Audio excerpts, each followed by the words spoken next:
तो पहले हम दीदी को ही बुलाना चाहेंगे, डॉक्टर कल्याणी सिंह जी को। सबसे पहले हम परमपिता परमेश्वर को धन्यवाद दें, जिन्होंने भारत भूमि में हम सबों को भारत भूमि में जन्म लेने का अवसर प्रदान किया। एक महान विरासत, एक महान संस्कृति हमको विरासत में मिली है। तो आज जब हम अपने पूर्वजों के बारे में देखें, सोचें, तो हमको पता चलता है कि हम जब किताबों को पढ़ते हैं, महाभारत, रामायण, इस सब में जाते हैं, तो हम देखते हैं या और भी चीज़ों को हम पता करते हैं कि कैसे इन लोगों को जो है ग्रहों के बारे में सब कुछ मालूम था, सूर्य से पृथ्वी की दूरी क्या है। रामायण में बहुत सारे पुष्पक विमान, बहुत सारे नहीं, एक ही पुष्पक विमानों का जिक्र है। दिव्यास्त्र की बात होती है कि जब जिस दिव्यास्त्र के माध्यम से वो लोग जो है मतलब कि किसी का भी नरसंहार कर सकते थे, या लेकिन सबसे बड़ी खूबी उस समय में क्या थी कि ये जो है सिर्फ बहुत कम लोगों को दी जाती थी। जो पात्र होते थे, ये ज्ञान, ये विशिष्ट ज्ञान, जो दिव्यास्त्र ज्ञान हो या जो पुष्पक विमान की बात हो, ये सब जो विशिष्ट लोगों की दी जाती थी। हमेशा जो है ज्ञान को धर्म के आवरण में रखा गया ताकि इसका दुरुपयोग न हो। ये अगर अभी हम लोग विज्ञान को देख रहे हैं, रोज़ लड़ाइयाँ हो रही हैं, रोज़ हर देश जो है परमाणु बम बना रहा है, मिसाइल्स बना रहा है, और अभी मिडिल ईस्ट जो है पूरा जल रहा है। वो इसीलिए हुआ कि विज्ञान जो है गलत हाथों में चला गया, और हमारे समाज के लोगों ने, हमारे पूर्वजों ने इसको समझा, इस चीज़ को जाना कि अगर विज्ञान जो है गलत हाथों में जाएगा तो उसका सदुपयोग कम होगा, उसका दुरुपयोग ज़्यादा होगा, और उन्होंने विज्ञान को जो है धर्म के आवरण में रखा। यही एक विज्ञान का एक रूप योग भी है, जो कि एक बहुत ही बहुत ही प्रभावशाली हथियार है। हम लोग जो है योग के बारे में जानते हैं, योग के बारे में हम लोग सिर्फ ये जानते हैं कि ध्यान करने की चीज़ है, कंसंट्रेशन योग है, या कुछ क्रियाओं को जानते हैं, लेकिन योग कहीं उससे ज़्यादा बढ़ करके है। अगर आप पढ़ेंगे कुछ जैसे तिब्बत के बारे में लिखा गया है कि योग के जो है बहुत सारे चरण होते हैं। एक चरण जो अंतिम चरण, जो 6th चरण जो वो लोग कहते हैं, उस चरण, एक 5th चरण में वो लोग मानते हैं कि योग से आप अपने मन की बात को कहीं भी भेज सकते हैं। मतलब जी कि समझिए कि आप ये सहरसा में हैं और आपको हरिद्वार जो है किसी को मैसेज भेजना है, तो जो लोग बड़े बड़े योगी होते थे वो जो है योग के माध्यम से जो है अपनी बातों को, संवाद को भेज सकते थे। आप लोग ये भी देखते होंगे कि बहुत लोग जो प्रसाद मंगा देते हैं कि कहीं से मथुरा से प्रसाद मंगा दिए, कुछ फूल मंगा दिए, ये सब भी एक योग क्रिया की शक्ति का जो है वर्णन है।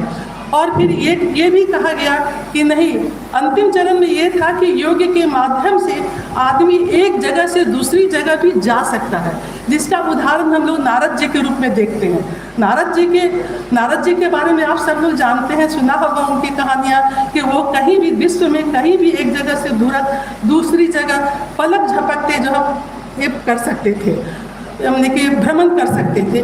तो ये सब जो है योग की ही जो है योग क्रिया मतलब कि आप अपने मस्तिष्क को कंसंट्रेट कर सकते हैं और उसको जो है कंसंट्रेट करके आप उससे जो है काम ले सकते हैं। तो ये कंसंट्रेशन और भक्ति की मस्तिष्क की शक्ति को जागृत करने की जो कला है, ये बहुत अद्भुत है। सारी चीज़ें हमारे मस्तिष्क के अंदर में है, सारे क्षमताएं मस्तिष्क के अंदर में है। तो उस चीज़ को, उस क्षमताओं को हम कैसे जागृत कर सकते हैं, ये हमें योग सिखाता है। तो कंसंट्रेशन जो है बहुत ज़रूरी है।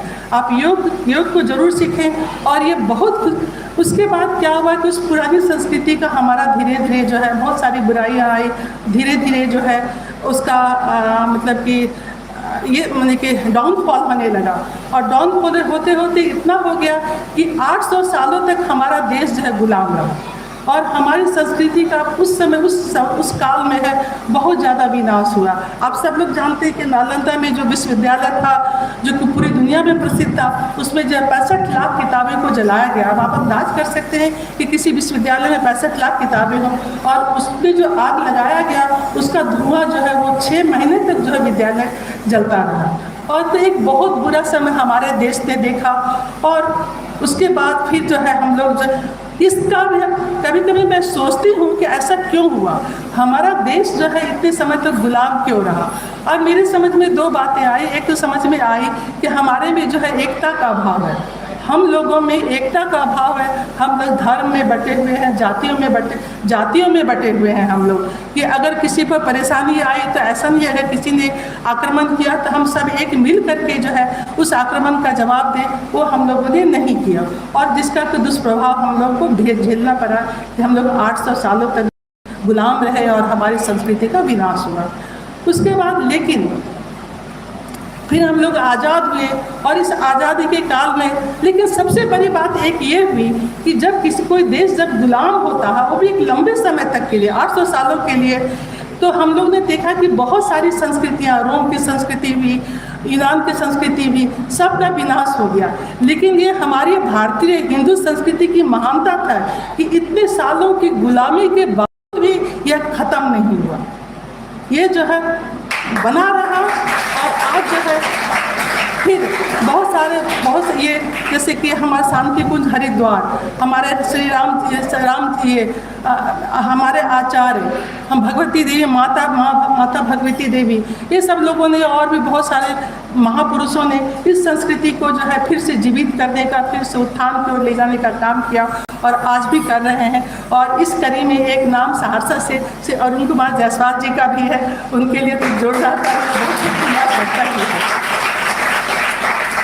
तो योग का मैं जो है, हम लोग जब कुछ अनुसंधान, विज्ञान की बात होती है, जब कुछ अनुसंधान होता है, हम लोग ये अनुसंधान खास करके जब पश्चिम में होता है, वेस्टर्न कंट्रीज में होता है, तो हम लोग बहुत खुश होते हैं कि चलो अनुसंधान हुआ। लेकिन कभी आपने सोचा कि जो अनुसंधान होता है वो क्या है? वो प्रकृति में तो वो चीज़ें ऑलरेडी मौजूद हैं, ऐसा नहीं है कि कुछ आप नया बाहर से किसी दूसरे ग्रह से ले आए हैं। वो सारी चीज़ें प्रकृति में छिपे हुए रूप में मौजूद है, आप उन सारी चीज़ों को खोजते हैं, वो ऐसा भी हो सकता है। तो एक जो बहुत बड़ी संस्कृति का, एक जो बहुत बड़ा पावरफुल हथियार जो हम के प्रकृति में है, वो है वेव्स का, तरंगों का। और अभी जितना भी आप इंटरनेट देखते हैं, हम आपसे बात कर रहे हैं, आप मेरी बात सुन रहे हैं, तो ये भी सब तरंगे ही हैं। वेव्स क्या है? जो इंटरनेट आप देखते हैं, कंप्यूटर इस्तेमाल करते हैं, सारा क्या है? तरंगे हैं। तो तरंगों में जो है, इस तरंगों के बारे में जो है माने कि काम हो रहा है, बहुत सारा काम हो रहा है, लेकिन अभी भी इसकी असीमित क्षमता के बारे में हम पूरी तरह से नहीं जान पाए हैं। शायद हम प्रकृति को पूरी तरह से जान पाएंगे कभी, ऐसे ये मनुष्य के बस की बात नहीं है। आप लोगों ने अल्ट्रासाउंड का नाम सुना है कि अल्ट्रासाउंड क्या है? अल्ट्रासाउंड आप लोगों ने सुना है, जानते हैं कि अल्ट्रासाउंड से हम शरीर के अंदर देख सकते हैं। वो क्या है?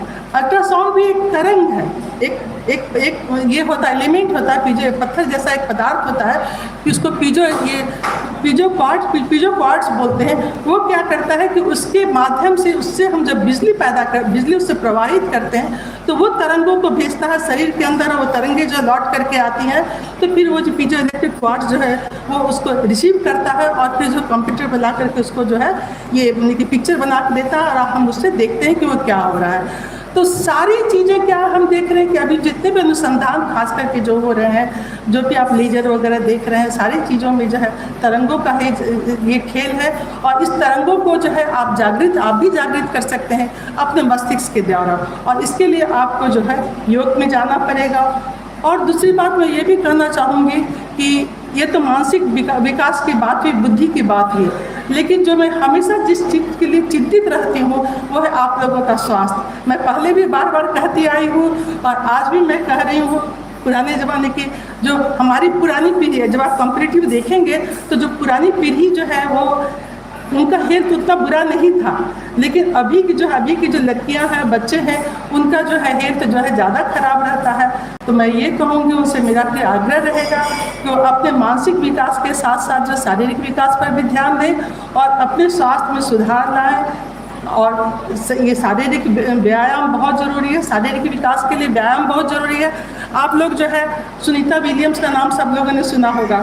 कौन है सुनीता विलियम्स? वो अभी जो अंतरिक्ष में फंसी हुई हैं, एक बहुत बड़ी वैज्ञानिक है, काफ़ी दिनों से अंतरिक्ष में फंसी हुई है। और ये डर है कि जब वो आएंगे हो सकता है 2 महीना, 4 महीना, 6 महीना लग जाए उनको फिर से अंतरिक्ष में आने में। और ये जानकारी आ रही, चूँकि एक ही जगह बैठ करके रहना है, एक्सरसाइज वो लोग करते हैं, लेकिन फिर भी जो है उनकी जो हड्डियाँ जो है वो गल रही हैं, धीरे धीरे जो है उनका शरीर का जो है मतलब कि चीज़ों का क्षरण हो रहा है, हड्डियाँ जो गल रही हैं।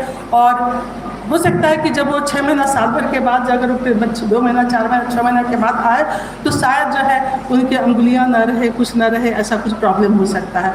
तो इसलिए ऐसा क्यों हुआ कि इस्तेमाल नहीं किया गया, पैर का इस्तेमाल जैसी जगह में बेचारी फंसी हुई है कि वो जो है चल नहीं सकती है, एक ही जगह बैठ के कौन कितना चलेगा। तो इसीलिए तो आप देखते हैं कि शारीरिक जो है विकास के लिए जो है शारीरिक व्यायाम का, क्षमताओं का जो है बहुत योग विधि के बहुत महत्वपूर्ण इसका है योगदान है। तो आप सब लोगों से, सारे बच्चों से मेरा अनुरोध है कि आप लोग जो है फिजिकल एक्सरसाइज में ज़रूर करें। यहाँ तो इस योग सेंटर में या हर एक योग सेंटर में तो सारी चीज़ों को सिखाया ही जाता है, लेकिन एक डॉक्टर होने के नाते मेरा आप लोगों से जो विशेष अनुरोध है कि अपने मानसिक विकास के साथ साथ योग तो सीखें ही, अपने मानसिक विकास के साथ साथ अपने शारीरिक विकास का जरूर ध्यान रखें। धन्यवाद।